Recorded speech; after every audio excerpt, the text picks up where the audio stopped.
คมเราหรือว่าดีในบ้านในเมืองในประเทศหรือว่าระหว่างประเทศหรือว่าในโลกนี้ที่เขามีการแข่งขันกันเกิดสงครามซึ่งในระดับน่าสงสารคือว่าเราเกิดมาตายแล้วก็เอาอะไรไปไม่ได้แต่ว่าด้วยความหลงความยึดมั่นถือมั่นเราเห็นเนี่ยต่างคนต่างก็บอกว่าเป็นของเราต่างคนต่างก็บอกว่าเราเป็นเจ้าของถ้าไม่ตายแล้วเราก็เอาอะไรไปไม่ได้จะเป็นใครจะเป็นชาติไหนทุกชีวิตเราต้องจากสิ่งเหล่านั้นทำไมเราไม่อยู่ร่วมกันในผาสุขอยู่ร่วมกันพึ่งพาอาศัยกันในโลกนี้ก็เป็นโลกของเราด้วยกันโลกนี้เราแบบมีหุ้นส่วนในการที่เราจะต้องใช้ต้องอยู่ต้องอาศัยด้วยกันทำไมเราแบ่งปันกันไม่ได้ทำไมเราไม่สามารถที่จะให้เราไปกันได้ถ้าเราเป็นหน้า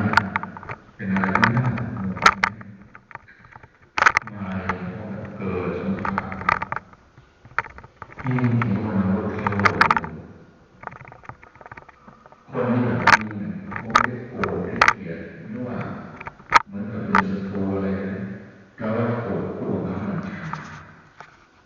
โกรธผู้นำสั่งการว่าต้องยิงเขายิงกับเขายิงเราเขายิงเรา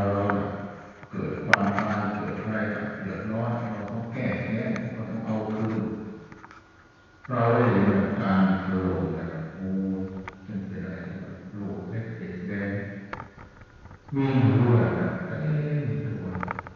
ไม่รู้อะไรเป็นอะไรมาเดินแบบออกสายสัตว์มุ่งมุ่งเยอะซึ่งมันจะเอาอะไรมาช่วยถ้าไม่มีคุณธรรมไม่มีธรรมะ